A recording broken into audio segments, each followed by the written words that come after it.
Des pirogues aux couleurs de l'arc-en-ciel, des rameurs au corps d'athlètes et des spectateurs qui retiennent leur souffle. Les régates de Saint-Louis, c'est un rituel annuel vieux de 2 siècles, ancré dans l'histoire de cette ancienne capitale africaine de la France coloniale. Pour les habitants de Saint-Louis, cette course de pêcheurs du quartier de Gendar fait désormais partie du folklore sénégalais, un moment de compétition et de communion. J'ai un de mes aïeux qui est né en 1809 et il a raconté à ses enfants que son père participait à cette course. Cette course est un sport propre du quartier de Gendar. C'est notre culture. Top départ de la course au niveau du pont Faidherbe. Sur 3,5 km, les rameurs déploient des efforts colossaux pour terrasser leurs adversaires.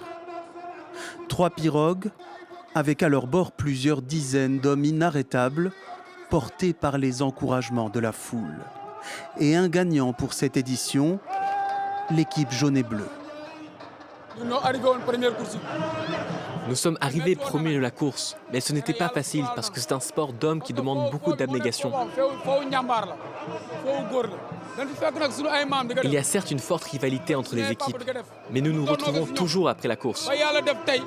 Une victoire surtout pour l'honneur, car malgré la manne financière que la régate génère chaque année, les participants ne sont pas rétribués et ils le déplorent. Nous arrêtons toutes nos activités pour la préparer, alors que nous ne sommes pas payés. Nous voulons que cette course soit au même niveau que le foot.